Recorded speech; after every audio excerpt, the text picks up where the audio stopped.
Olá a todos meus alunos, sou o professor Carlos Oliveira e a gente vai continuar hoje o módulo de microbiologia falando um pouco sobre fungos. A gente vai aprofundar em morfologia dos fungos, reprodução e nutrição dos fungos. Bom, antes de começar a falar de fato dos fungos, fica aí uma pergunta. Marcianos existem? Professor, mas você não ia falar de fungo? Para que você está falando de marciano? Bem, em maio de 2021 foi publicado um artigo numa revista científica do tema de microbiologia com uma sequência de fotos de Marte. Essas são algumas fotos de Marte. E essa sequência de fotos, um grupo grande de pesquisadores que tinham microbiologistas, astrofísicos, geólogos e tantos outros, disseram que essas fotos poderiam ser evidências de vida em Marte. E essa vida seria fúngica.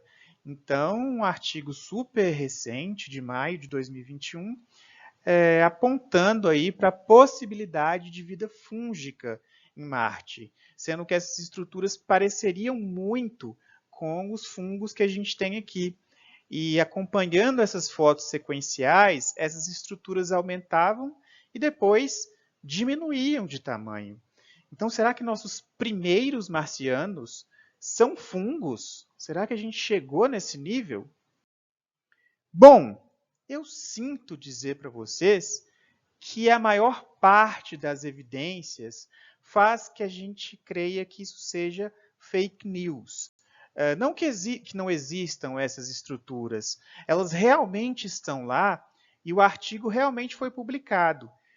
Entretanto, um dos primeiros tópicos aí que colocaria por terra a possibilidade de fungos e fungos grandes, gigantes em Marte, é a disponibilidade de nutrientes. A gente vai ver aqui que os fungos precisam de matéria orgânica, precisam de nutrientes para se alimentar. E durante todo o artigo que foi publicado, eles citam nutrição duas vezes. E para ter nutrição, deveria ter ali um caldo rico em bactérias. Enfim, os geólogos apontam que isso são formações rochosas de Marte, seriam rochas à base de ferro, que com as movimentações de sedimentos, com a movimentação de areia, elas podem estar maiores ou menores. Então, cuidado com os artigos que vocês acessam. A revista onde aquele artigo foi publicado é uma revista que não tem assim uma grande divulgação científica, é uma revista que ainda está engatinhando. Né? E é sempre bom a gente ver outras opiniões antes de fato, acreditar numa informação que a gente está conseguindo, que a gente está obtendo. Então, muito provavelmente, esses fungos que foram ditos no artigo, eles não existem. Infelizmente, não vão ser os nossos primeiros marcianos.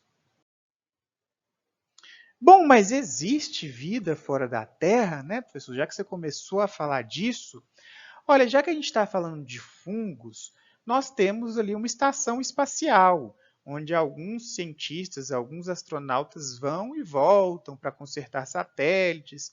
Enfim, essa estação ela tem uma porção de funções.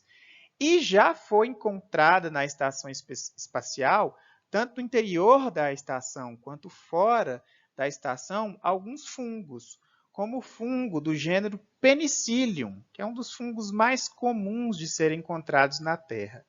Então, fora da Terra, nós já temos, sim, vida, né, além da vida humana. Os fungos já chegaram na estação espacial. E é super difícil descontaminar, porque é um fungo bastante resistente.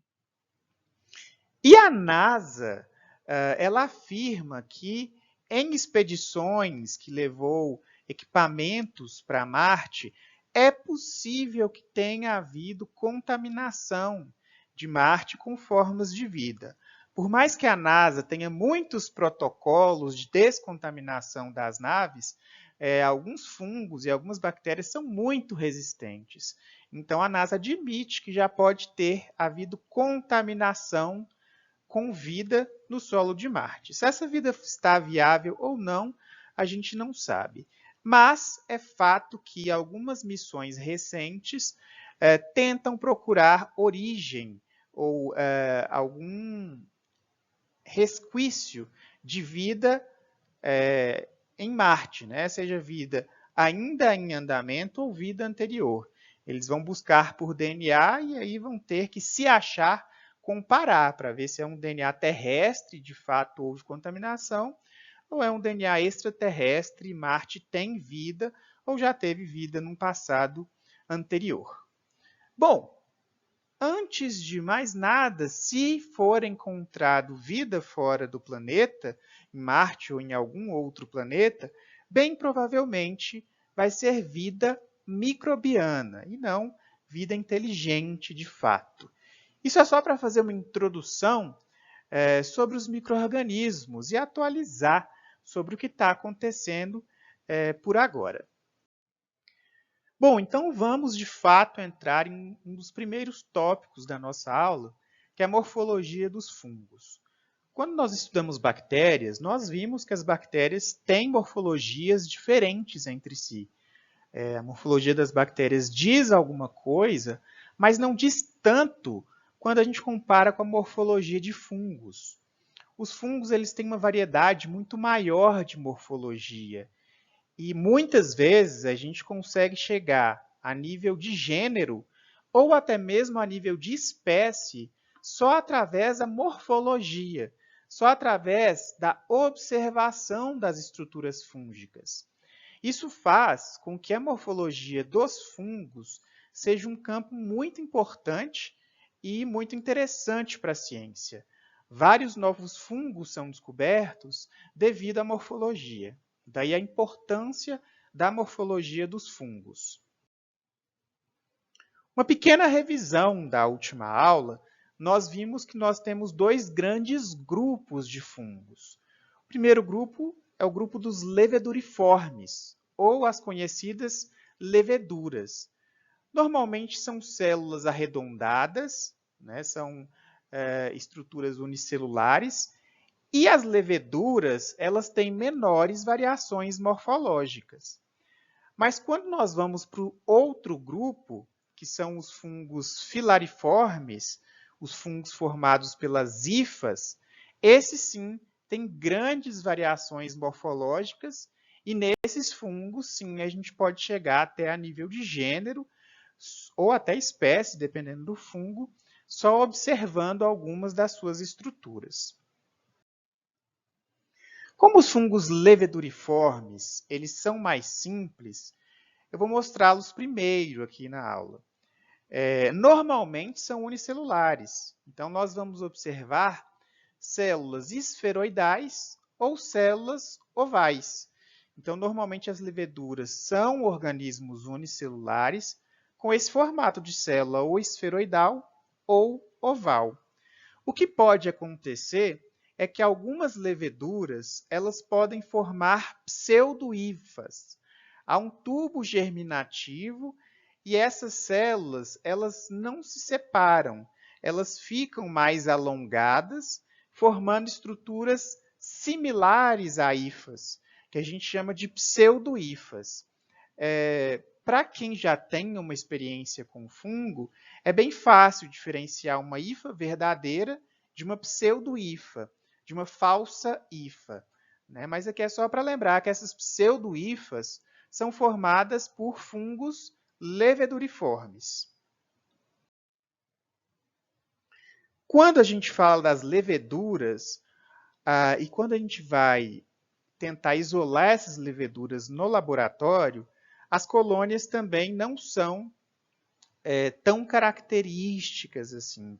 Né? O que a gente tem das colônias, vias de regra, é que são colônias de médias a grandes, normalmente são maiores do que colônias bacterianas, tem cores variadas, aqui uma laranjado para vermelho e outra mais esbranquiçada. Também é muito comum que elas sejam circulares com a borda inteira. Né? Então, essas colônias de leveduras, quando isoladas no laboratório, elas costumam ser colônias arredondadas convexas e cremosas. Então, as colônias fúngicas de fungos leveduriformes, normalmente elas vão ser mais ou menos nesse aspecto. Então, as leveduras, com a morfologia, a gente não consegue ir tão longe, né? Vai ficar ali parecido com o que a gente ia em bactérias. A gente consegue observar as colônias, mas a gente precisa de alguns testes bioquímicos e testes moleculares para identificar, de fato, aquelas leveduras. Só com a morfologia, a gente não consegue. Agora, quando a gente vai para o campo dos fungos filariformes, nós já temos uma diversidade muito grande de morfologia. Aqui também, só fazendo uma revisão da aula anterior, essas hifas elas podem ser septadas ou não. O que é o septo? O septo seria essa estrutura que está, de certa forma, separando, mas não completamente, né? Ele separa aqui parcialmente o que seria uma célula de outra célula. Isso seria o septo. Algumas hifas não têm esse septo. Essas bolinhas azuis aqui seriam os núcleos, e a hifa não tem septo, ela é inteira. Esse tipo de hifa, chamada cenocítica, ou até essa hifa septada, que tem comunicação entre uma célula e outra, favorece a migração dos nutrientes de uma célula para outra. Então, isso é bastante importante nas hifas, que, como elas não são totalmente individualizadas, a gente tem a facilitação do transporte de nutrientes ao longo da hifa. Então, a hifa é essa estrutura formada pelas células fúngicas e diversas hifas, um conjunto de hifa, forma o que a gente chama de micélio. Então, esses fungos filariformes, eles são constituídos por células que formam hifas e o conjunto dessas hifas formam micélios. O que tem numa hifa, né? Importante a gente lembrar que o fungo ele é uma célula eucariótica. Então, nós vamos ter diversas organelas, ribossomos, mitocôndria, complexo de Golgi, vesículas, núcleo, e perceba que uma célula pode ter mais de um núcleo. Os fungos também têm uma parede, que nós comentamos na aula passada. Então, a célula fúngica ela vai ter diversas organelas para fazer as atividades necessárias para o seu metabolismo. Só lembrando que essa hifa ela é uma sequência de células. É uma sequência de células com uma sequência de organelas ali dentro. A hifa ela tem um crescimento apical, então ela sempre vai crescer aqui da ponta, ela tem essa estrutura de crescimento. E quando a gente vai isolar um fungo, ele começa crescendo nesse pontinho. E aí as hifas vão crescendo, crescendo, crescendo, até formar uma estrutura grande e arredondada. Como vocês viram na aula prática, as colônias fúngicas são bem grandes. E essas colônias são formadas por hifas. As hifas mais centrais costumam ser hifas mais antigas daquela colônia. E as hifas mais periféricas costumam ser as hifas mais novas, as hifas que estão em crescimento. Então, quando nós isolamos um fungo numa placa de Petri, quanto mais na borda daquela colônia, mais novas são as hifas. E aí, essas hifas, esses fungos filariformes, eles têm estruturas que a gente chama de estruturas somáticas. O que seriam as estruturas somáticas? As hifas, que a gente está mostrando ao longo da aula, o micélio, que é aquele conjunto de hifas, e existem também algumas estruturas somáticas especializadas. Elas têm funções próprias, elas têm algumas funções diferentes das hifas normais e dos micélios normais. E a gente vai passar por algumas delas aqui. Além disso, nós temos também estruturas reprodutivas, que são, por exemplo, os corpos de frutificação, os cogumelos são estruturas reprodutivas, e os esporos, que são as reais partículas reprodutivas dos fungos. Vamos começar a falar agora dessas estruturas especializadas, estruturas somáticas especializadas. Mas antes disso, eu preciso que vocês me respondam essa pergunta. Os fungos têm tecidos verdadeiros? Né? A gente fica vendo lá no Super Mario, o Mushroom, né? O Todd, que é esse bichinho aqui, que é um cogumelo todo bonitinho. Mas os fungos, na vida real, eles têm tecidos reais? O que vocês acham? Querem dar uma parada, uma pesquisadinha aí? Bom, a resposta é não. Os fungos não têm tecidos reais. Eles têm o que a gente pode chamar de pseudotecidos, ou até pletênquima. O que seria esse pseudotecido, ou esse pletênquima? As hifas, elas podem estar mais unidas ou menos unidas para formar algumas estruturas. Quando a gente vê esses cogumelozinhos sendo formados, aqui a gente tem uma estrutura densa de hifas para formar os cogumelos. Já algumas outras estruturas são mais frouxamente formadas. Então, os fungos, eles não têm tecidos. Isso que eu vou mostrar para vocês não são tecidos reais, só são hifas especializadas, que estão fazendo uma função diferenciada, mas não é um tecido verdadeiro. Isso é muito importante. Fungos não têm tecidos verdadeiros. Tem pseudotecidos ou pletênquima, que é essa associação mais densa ou mais frouxa de hifas. E aí, aqui eu começo a apresentar algumas dessas estruturas especializadas. Perceba que isso aqui é uma grande hifa que está ali se disseminando em forma de raiz. A essa estrutura a gente chama de rizomorfas. São grandes cordões miceliais que têm esse aspecto de raiz. Se você vê assim rápido, parece uma raiz de uma planta. E qual que seria a função dessas rizomorfas, dessas grandes estruturas em formas de raiz? Basicamente, fixar o fungo naquele substrato e auxiliar na obtenção e no transporte de nutrientes. Porque essa rizomorfa está se prendendo nesse substrato, mas está tirando nutrientes desse substrato também. É interessante dizer que essas rizomorfas elas podem alcançar longas distâncias e profundidades. Muitas vezes a gente vai ver essas rizomorfas no solo, e elas alcançam grande profundidade no solo para conseguir fixar o fungo naquele local e conseguir os nutrientes necessários. Uma estrutura muito parecida com as rizomorfas é essa que eu vou mostrar agora. São os rizóides. A diferença dos rizóides para as rizomorfas é que, normalmente, os rizóides eles são bem curtinhos. Eles são bem curtinhos e ajudam a fixar o fungo no substrato. Normalmente, esses rizóides eles vão estar associados com algumas estruturas reprodutivas. Mais para frente, a gente vai ver que isso aqui é um bolor de pão e que essas estruturas aqui arredondadas são estruturas reprodutivas.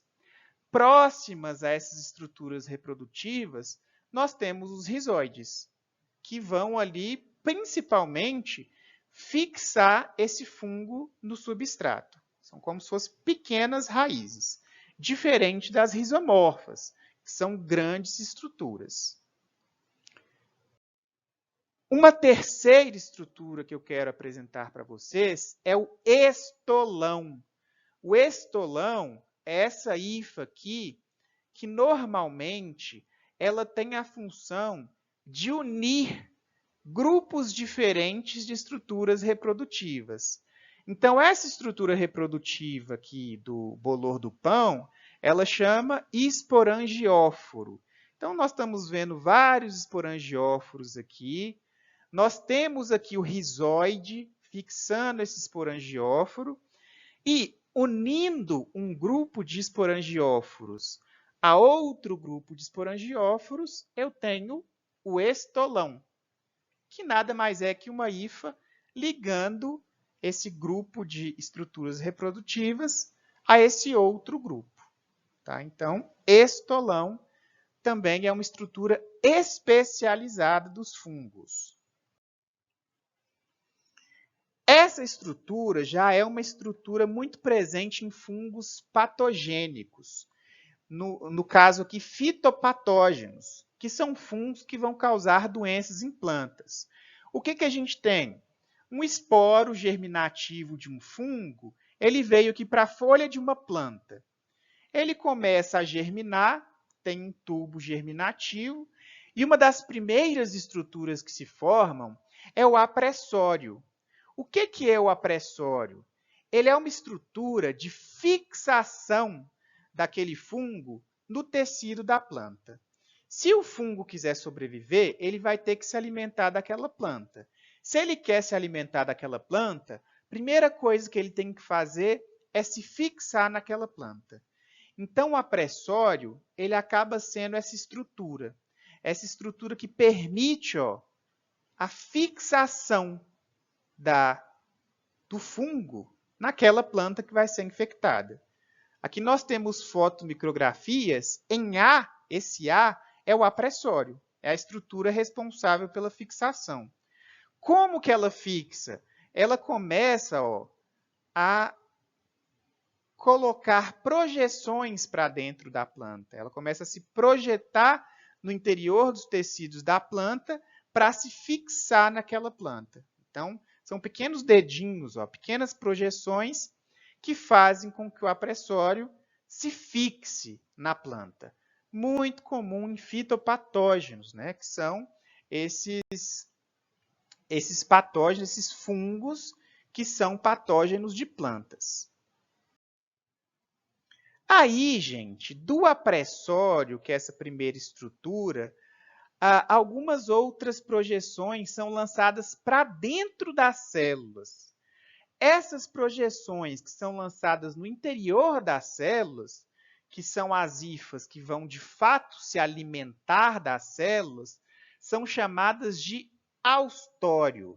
Então, do apressório saem algumas projeções que entram dentro das células das plantas. Olha aqui em rosa. Essas projeções dentro das células das plantas são os austórios. São estruturas ramificadas que vão obter os nutrientes que aquele fungo precisa de dentro da célula da planta. E aí o que a gente vai ver no final? Uma planta que vai perdendo a cor, que vai ficando seca, até que aquele fungo consegue destruir a planta. Então, para infectar uma planta, o fungo precisa do apressório, que é essa estrutura especializada que vai fazer com que ele se fixe na planta, e o austório, que é essa outra estrutura que vai entrar no interior das células e captar os nutrientes necessários para o fungo.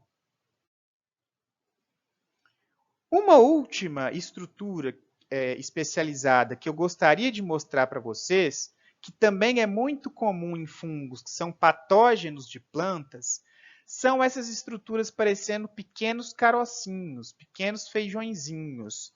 Normalmente a gente vê isso muito em raízes de plantas. Essa estrutura é uma estrutura fúngica que chama esclerócio.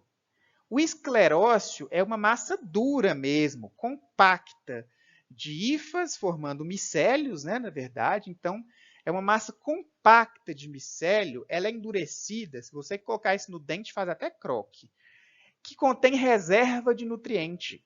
Então, o fungo vai roubando os nutrientes da planta e para que ele sobreviva, para que ele tenha uma reserva energética, ele faz essa estrutura, que é o esclerócio. Se porventura a planta morrer, o fungo tem essa reserva energética, que é o esclerócio. Bom, mostrei para vocês algumas estruturas morfológicas especializadas dos fungos. Agora, a gente vai entrar propriamente na reprodução.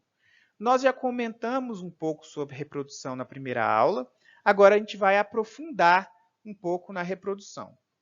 Lembrando que nós temos nos fungos reprodução assexuada e reprodução sexuada. E que nós temos os fungos leveduriformes, as leveduras, e os fungos filariformes. Ok? Então, reprodução assexuada, tanto levedura quanto fungo filariforme pode fazer. Quais que são as formas de reprodução sexuada? Fissão binária, a fissão binária é feita pelas leveduras. Brotamento também é específico das leveduras.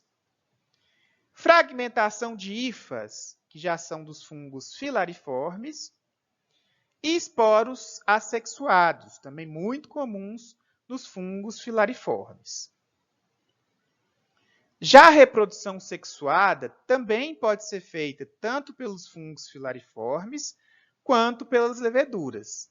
E aqui a gente vai estar falando de esporos sexuados. E aí a gente vai ver aqui a diferença dessa reprodução assexuada para a reprodução sexuada. Antes de falar de fato da reprodução, nós precisamos definir alguns termos relacionados à reprodução de fungos. Quando a gente fala que o fungo é ou está anamorfo, é o estado assexual de um fungo. Quer dizer que ele está fazendo reprodução assexual. Quando a gente fala de teleomorfo, é o estado sexual do fungo. Então, naquele momento, ele está passando por uma fase de reprodução sexual. Mas nós temos uma possibilidade de mistura desses fungos, que seriam os fungos holomorfos. É quando esse fungo ele apresenta ambas as fases reprodutivas, às vezes até ao mesmo tempo. Um fungo, ao mesmo tempo, ele pode estar realizando reprodução sexual e assexual. Olha só como os fungos são complexos. Então, esses três termos são importantes. Anamorfo é o estado assexual, teleomorfo, o estado sexual, e o holomorfo, quando ele apresenta ambas as fases reprodutivas. Bom, como as leveduras costumam ser um pouco mais simples que os fungos filariformes, eu vou começar a falar das leveduras e da reprodução assexuada nas leveduras. Da mesma forma das bactérias, as leveduras podem se reproduzir por divisão binária, onde a célula-mãe e a célula-filha vão ter o mesmo tamanho. Só que o que é mais comum nas leveduras é a divisão por brotamento. Alguns chamam de brotamento-fissão, quando essas células se separam. Mas ambas essas duas figuras, elas mostram o brotamento. No brotamento, nós temos uma célula-mãe que permanece maior e uma célula-filha menor. Em algumas bibliografias, vocês vão achar esses nomes, blastósporos ou blastoconídeos, que seria essa célulazinha menor resultante desse processo de brotamento. Em fungos é sempre bom a gente apresentar o máximo de nomes possíveis, porque a nomenclatura é bem ampla e a chance de confusão acaba sendo muito grande.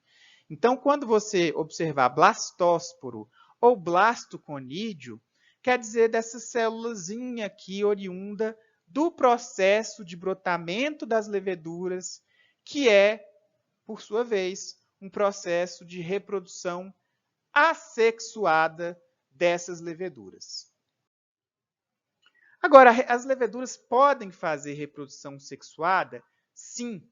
E aqui eu trouxe o ciclo de vida do Saccharomyces cerevisiae, que é a levedura responsável pela cerveja nossa de cada dia. Como que acontece essa reprodução sexuada?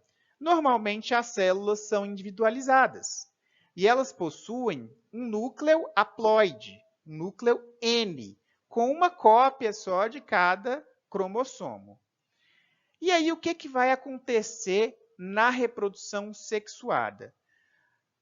É a mesma coisa, pensa que você está lá, ó, de papo, numa balada, você encontra uma célula muito parecida com você, da match ali, ó. Só que de tipos opostos. Aqui, a gente não fala sexo. Para fungo, a gente não fala que tem um sexo feminino e um sexo masculino. Nós falamos que tem células de tipos opostos. Então, uma célula mais e uma célula menos, que são células diferentes, com genótipo diferentes, apesar de serem da mesma espécie. E aí, o que vai acontecer? Rolou um clima aqui entre essas duas leveduras.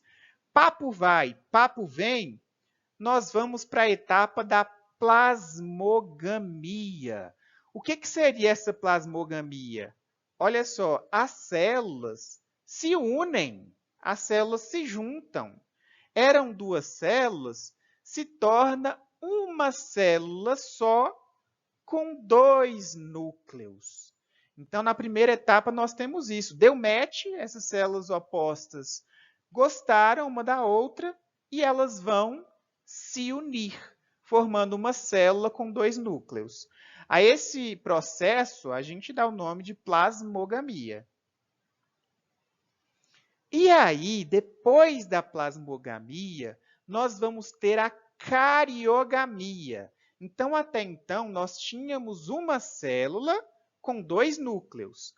Agora, prestem bem atenção, esses núcleos vão se unir e formar um único núcleo diploide, um núcleo 2Ns, com duas cópias de cada cromossomo.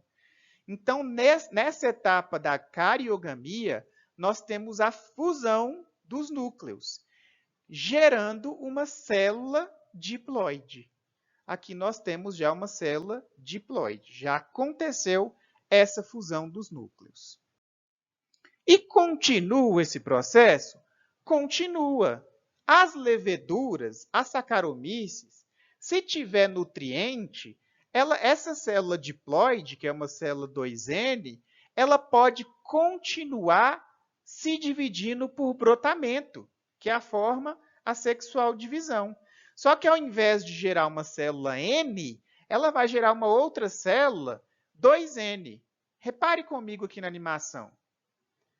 Duplicou, olha só, duplicou o núcleo 2N, esse núcleo foi aqui para o brotamento e se separou.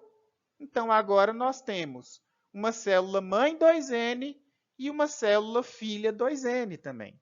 Isso pode continuar acontecendo inadvertidamente. E aí a levedura, Saccharomyces, vai começar a produzir células com 2N, com o dobro de cromossomos que a célula normal. Só que o que acontece? Em algum momento, principalmente quando não tem mais nutrientes, a gente tem a meiose. Na meiose, a gente vai ter a formação de 4 ascósporos, que são esporos haploides. Então, esse núcleo que era 2N, na meiose ele se duplica uma primeira vez e depois ele se divide em 4 ascósporos, que são esporos haploides. Então, nós vamos ter uma célula com 4 ascósporos, com 4 esporos, depois dessa fase sexuada. E aí, essa estrutura com 4 ascósporos, nós chamamos elas de ascos. Esses ascos, em um determinado momento, repare com a animação, eles vão se romper, a célula vai morrer e esses ascósporos vão dar origem a 4 novas células haploides. Então, nessa sequência, nós vimos que as leveduras elas podem realizar reprodução sexuada, o que vai garantir variabilidade genética para a prole dessas leveduras que fizerem a reprodução sexuada. Aqui só um esquema contendo todo esse processo. Então, nós temos aqui as leveduras no seu processo de brotamento. elas podem cruzar entre si, células do tipo oposto cruzam entre si. A gente tem a primeira fase da plasmogamia, onde temos uma célula com 2 grupos de cromossomos. Aqui nós temos a cariogamia, que a célula já está com 2N. Essa célula ela pode continuar se multiplicando por brotamento, mas quando acaba os nutrientes, ela vai formar o asco, que contém 4 ascósporos haploides. Quando esse asco rompe, esses ascos vão dar origem a novas células. E aqui um novo nome, né? O asco, que é essa estrutura formada por leveduras durante o processo de reprodução sexuada. Dentro dos ascos, nós temos os ascósporos, que são esporos sexuais. Então, aqui nós falamos primeiro das formas de reprodução assexuada das leveduras, para então mostrar essa forma que é mais complexa, que é a forma de reprodução sexuada. Agora que nós falamos das leveduras, que são mais simples, nós vamos começar a falar dos fungos filamentosos, que costumam ser mais complexos. Uma das formas mais simples de reprodução desses fungos filamentosos, dentro da reprodução sexuada, é a fragmentação de uma hifa vegetativa. Então, você tem um micélio aqui composto de várias hifas. Se você pega uma hifa, de preferência uma hifa nova, que são aquelas hifas formadas na borda dessa grande colônia, e você passa ela para o solo ou para um outro meio de cultivo, essa hifa continua crescendo. Então, a partir de uma hifa que foi fragmentada, você pode dar origem a uma nova colônia, a um novo fungo. Isso acontece demais. Tá? Uma hifa, no laboratório mesmo, quando a gente vai fazer um repique de fungo, a gente rasga um pedacinho do fungo, uma hifa do fungo, e coloca em outro meio de cultura, para a gente ter um repique desse fungo, uma cópia desse fungo. Então, é uma das formas mais simples de reprodução dos fungos filamentosos. Reprodução assexuada por fragmentação da hifa. Uma das formas mais simples. Uma segunda forma de reprodução assexuada desses fungos filamentosos é através de esporos assexuais. E aí nós temos uma porção de esporos assexuais. Os primeiros que eu vou apresentar são os esporos assexuais somáticos. Eles normalmente são formados ao longo das hifas ou no finalzinho da hifa. O primeiro é o artroconídeo, ou artrósporos. Você perceba que a célula da hifa, ela costuma ser mais alongada, um grande retângulo. Só que aí, em algumas partes da hifa, nós temos essas estruturas reduzidas, retangulares ou até quadrangulares, né, que vão se formar ao longo das hifas. E elas acabam tendo propriedade de esporo. É mais fácil a hifa se romper aqui, nesses artroconídeos, nesses artrósporos, do que aqui, onde você tem uma célula maior. Então, o artroconídeo, ou artrósporo, ele acaba sendo uma forma de esporo assexual dessas hifas, desses fungos filamentosos. O outro tipo que também se forma ao longo das hifas é o clamidioconídeo, ou clamidiosporo. O que é isso? Normalmente são estruturas arredondadas, com uma parede bem grossa, que contém diversos esporos no seu interior. Então, acaba sendo uma estrutura de resistência do fungo. Né? Aquele fungo está ficando sem nutrientes, ele vai, ao longo da sua hifa, fazer um clamidioconídeo. Né? Esse clamidioconídeo que está cheio de esporos, cheio de clamidosporos ali no seu interior. Esses esporos têm a capacidade reprodutiva, têm a capacidade, cada um deles, de criar, de dar origem a um novo fungo, mas também são muito resistentes a condições adversas no ambiente. Então, esses dois tipos, artroconídeo e clamídio-conídeo, são esporos assexuais somáticos, que são formados ali, ó, ao longo da hifa do fungo filamentoso. Uma outra forma de reprodução assexuada dos fungos filamentosos ainda são esporos assexuais, mas eles vão estar em estruturas especializadas. Esse primeiro que eu mostro para vocês, as estruturas especializadas, elas são chamadas de conidióforos. Os conidióforos são hifas especializadas, podem ser septadas ou não, que produzem e sustentam os conídeos. Os conídeos são essas pequenas estruturas arredondadas que são os esporos assexuais. Aqui em Aspergillus eles estão em azul, aqui em Penicillium eles estão em verde. Então, são essas estruturas arredondadas que são os esporos, os conídeos. E os conídeos, eles são produzidos por células especiais, que são chamadas de célula conidiófora ou fiálides. As fiálides são essas últimas células que são as responsáveis por produzir os conídeos a partir de mitose. Aqui nós temos ainda esporos assexuais, idênticos, com a genética idêntica ao fungo de origem. A diferença aqui desses esporos para os esporos anteriores é que esses esporos eles são formados em estruturas especializadas. E é aqui, gente, que a gente consegue identificar os fungos por exemplo, gênero. Olha a diferença da estrutura especializada de produção de esporo assexual do Aspergillum. Ele tem uma vesícula aqui, ó, ele tem essa intumescência que a gente chama de vesícula antes da produção dos conídeos. Já os fungos do gênero Penicillium, não. Ó. É como se fosse uma arvorezinha que vai se ramificando, sem essa presença da vesícula.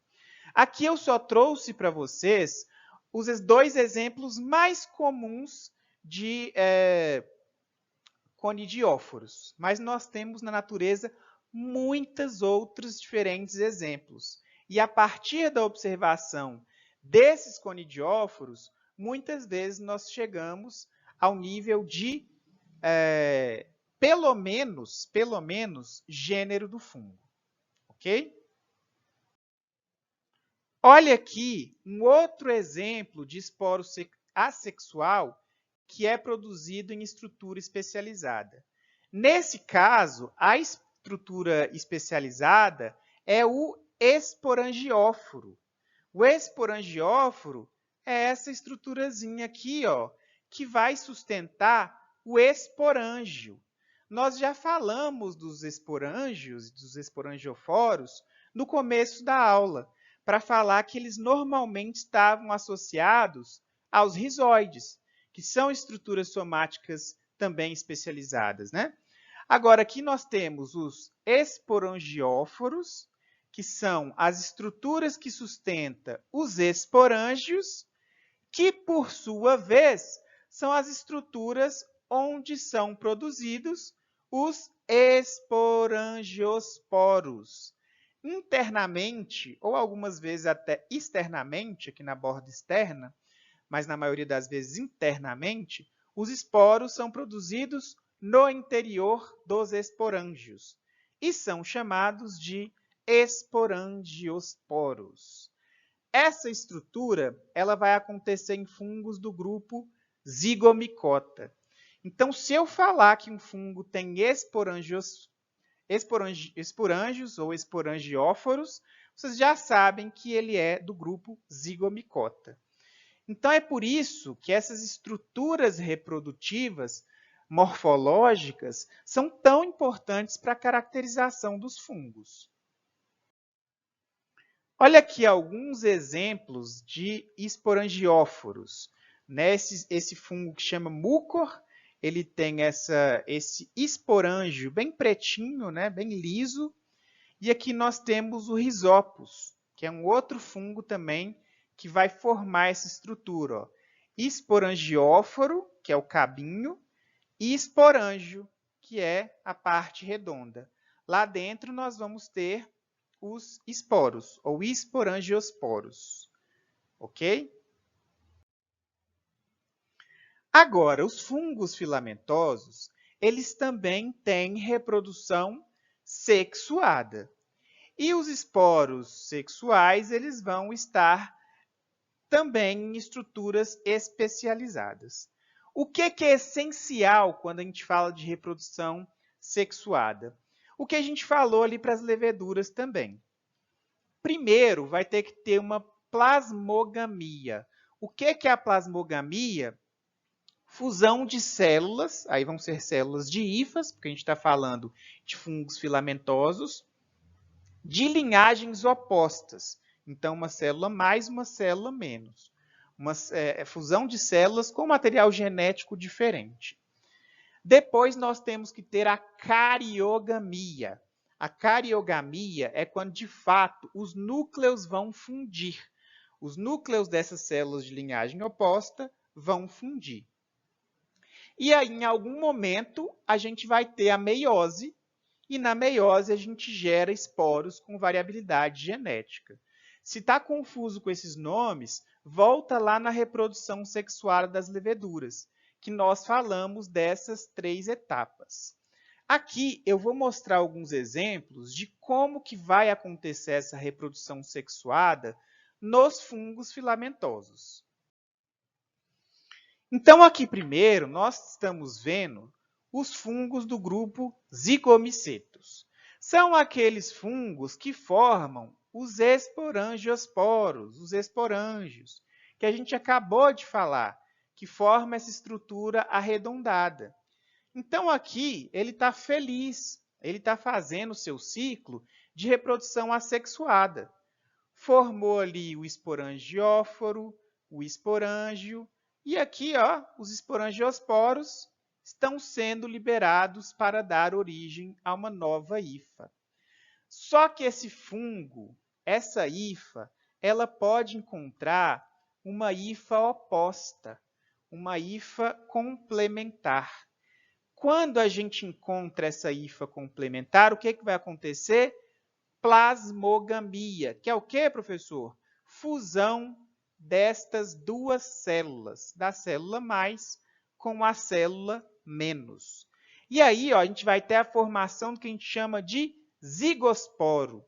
O zigosporo é como se fosse um zigoto, tá? Um grande zigoto ali de células que vão se unir. Os núcleos vão se unir e a gente vai ter, depois da formação desse zigosporo, a cariogamia, que é o quê? A fusão dos núcleos. Então, o zigosporo aqui, ele só era ainda uma célula N mais N que estava se reproduzindo. Aí, esse N mais N se juntou, teve o processo da cariogamia e nós tivemos a formação de uma célula 2N. Tivemos a formação da célula 2N, vai nascer ó, um esporangióforo, perdão, em cima desse zigoto, né? Desse zigoto. E os esporos que vão ser liberados aqui vão ser esporos oriundos de uma reprodução sexuada. Ou seja, vai acontecer a meiose, né? Ainda nessa fase aqui, e aí a gente vai ter um esporângio que vai produzir esporos da reprodução sexuada, com variabilidade genética. Então, diferente dessa primeira fase, que os esporos eram idênticos ao fungo de origem, aqui os esporos, os esporos que vão ser formados depois da plasmogamia, cariogamia e meiose, vão ser esporos com variabilidade genética, com parte do conteúdo genético da planta mais e com parte do conteúdo da planta, não, perdão, do fungo mais e parte do conteúdo genético do fungo menos. Aconteceu variabilidade genética a partir da formação desse zigósporo. Olha só como seria esse zigósporo. Então, aqui eu tenho o fungo mais, o fungo menos, a gente tem a plasmogamia, e aí começa-se a formar esse zigósporo. É em cima desse zigósporo que vai acabar dando origem um esporangióforo com o seu esporângio, que vai produzir os esporangiósporos. Só que esses esporangiósporos, eles são sexuados, eles são fruto de meiose. Um outro grupo de fungos agora, os ascomicetos. Aqui, os dois núcleos já estão numa mesma célula, já teve a plasmogamia em algum momento, e esses núcleos vão se fundir, formando um núcleo diploide, núcleo 2N. Mesma coisa acontece. Meiose, então, do núcleo 2N, nós acabamos tendo 4 ascos, 4 ascósporos N, e aí a gente tem algumas fases de mitose, que eles só vão reproduzir. Então, normalmente, nessa estrutura dos ascomicetos, que são os ascósporos, olha que estrutura mais bonitinha, nós costumamos ter 8 ascósporos, que são 8 esporos formados por fungos filamentosos desse grupo ascomicetos. Lembrando que esses ascos também podem ser, esse nome asco também pode ser utilizado para levedura. Mas aqui a gente está falando dos fungos filamentosos do grupo ascomiceto. Da mesma forma, tivemos uma cariogamia aqui, fusão dos núcleos, e uma etapa de meiose para a produção dos ascósporos, que são os esporos dentro de um asco, que é a estrutura que está albergando esses esporos. E aqui, para acabar, os basidiomicetos, que são os fungos mais conhecidos, aqueles que formam os cogumelos mais conhecidos. Então, da mesma forma, nós temos uma hifa de um fungo mais e uma hifa de um fungo menos. Todas elas são N, só tem um conjunto de cromossomos ali em cada célula. Essas hifas diferentes, opostas, elas vão se fundir. Nós vamos ter aqui a etapa da plasmogamia, fusão das hifas. E aí nós vamos ter as hifas chamadas de dicarióticas. O que é isso? O plasma fundiu, ou seja, cada célula tem 2 conjuntos de cromossomos, mas eles ainda estão separados. Eles ainda não fizeram a cariogamia, tá? Eles ainda estão separados, um conjunto N e o outro conjunto N. Essas hifas dicarióticas, essas hifas diferenciadas, que vão dar origem ao basidiocarpo, ao cogumelo que a gente conhece. Tá? Então, o cogumelo ele é formado por essas hifas dicarióticas, que são hifas que têm, em cada célula, 2 conjuntos ali de cromossomos. Onde que vai ser formado o esporo? Na parte de baixo, que está protegida aqui das intempéries do ambiente. Então, o que a gente vai ter aqui na parte de baixo? Vai ter a formação do basídio jovem. O basídio jovem ele ainda tem N mais N, ele ainda tem 2 conjuntos separados. É nessa etapa que acontece a cariogamia. É só nessa etapa, é só aqui embaixo do chapeuzinho do cogumelo que acontece a fusão dos núcleos e aí a gente vai ter um núcleo 2N, que vai ser o basídio com o zigoto. O zigoto é a forma de reprodução sexuada. Aí nós vamos ter uma meiose. Na meiose, um núcleo 2N gera 4 basidiósporos, ou basidiosporos, N, haploides. O esporo já é haploide. Esse esporo ele vai se soltar, vai germinar e vai dar origem a novas hifas. Tá? É assim que acontece essa forma de reprodução sexuada. Ou seja, o cogumelo que é formado, as células do cogumelo, elas são N mais N. A cariogamia, que vai ser quando vão se juntar esses dois núcleos, vai acontecer só aqui no basídio, formando um núcleo 2N, que posteriormente vai dar origem, através da meiose, a 4 esporos diferentes. Eu sei que o processo é complexo.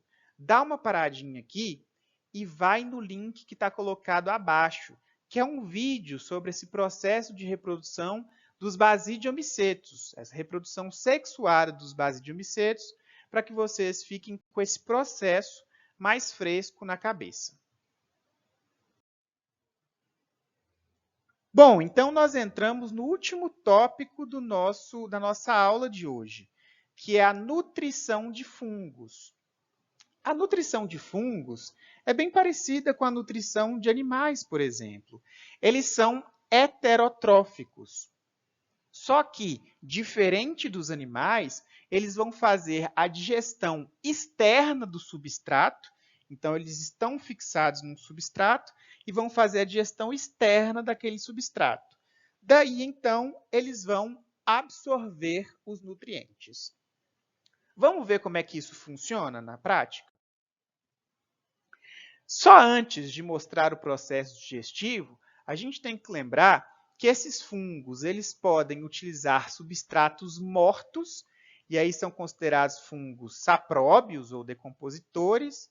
É o fungo que dá no pão, que dá na laranja, né? Sem falar, se você vê uma laranja, tira ela perto da outra, senão ela vai apodrecer. Por quê? Porque esse apodrecimento da laranja, que a gente está acostumado a ver, é causado por fungos. E esses fungos produzem esporos. Então, se você vê uma laranja podre, melhor que só tirar ela próxima das outras, é sempre bom lavar um pouco as outras para evitar que algum esporo já tenha se fixado naquelas outras laranjas. Né? Então, além de tirar, é bom lavar as demais laranjas. E os fungos eles também podem se alimentar de substratos vivos. Eles podem ser mutualistas. Aqui a gente tem uma micorriza. O que seria uma micorriza? É uma associação de uma raiz de planta e de hifas de fungos. Tanto as hifas elas acabam fornecendo nutrientes para as raízes, como as raízes acabam fornecendo nutrientes e abrigo para aqueles fungos. Então, os dois ali se beneficiam dessa relação. Só que nós também temos os fungos parasitas, como é o caso desse aqui na perna do cavalo, é o Pitio incidus, que causa a pitiose, que são feridas bastante comuns em cavalos que ficam muito tempo em ambientes úmidos. É um dos fungos que podem causar doenças em animais. E por que o fungo causa doença? Porque ele está precisando de se nutrir. E ele vai utilizar aquele tecido vivo do animal como fonte de nutriente. E aí, como que o fungo faz? Ele está lá no substrato, que pode ser vivo ou morto. Os fungos, eles produzem enzima no interior das suas células, eles vão exocitar essas enzimas, e essas enzimas, ali no substrato que ele está, seja na perna do cavalo, seja no solo, ou seja em qualquer outro substrato, essas enzimas elas vão digerir os nutrientes, sejam proteínas, sejam carboidratos, até que a gente tenha unidades solúveis, monômeros daqueles polímeros. E aí o fungo consegue absorver esses monômeros e utilizar para a sua nutrição e para o seu crescimento.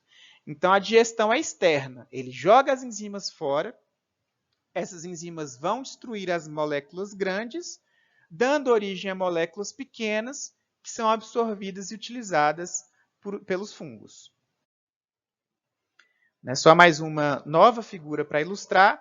Nós temos o amido, por exemplo, fornecido pelas plantas. As enzimas desses fungos vão ser jogadas aqui nesse amido, vão solver o amido da glicose e o fungo vai absorver a glicose. Para as proteínas, a mesma coisa vai acontecer.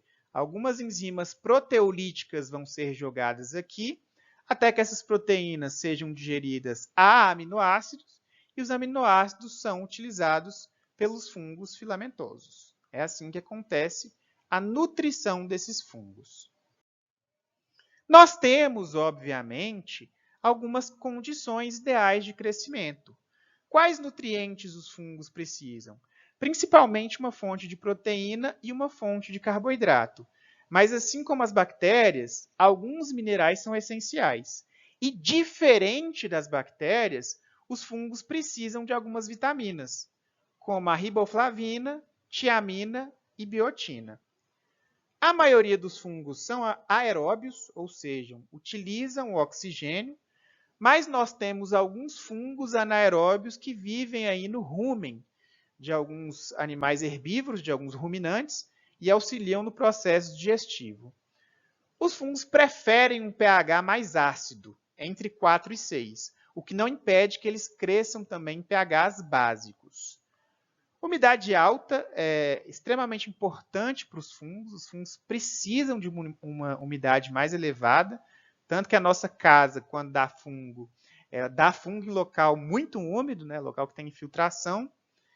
E quanto à temperatura, normalmente eles são mesófilos, eles crescem na mesma temperatura ambiente, na mesma temperatura do ambiente.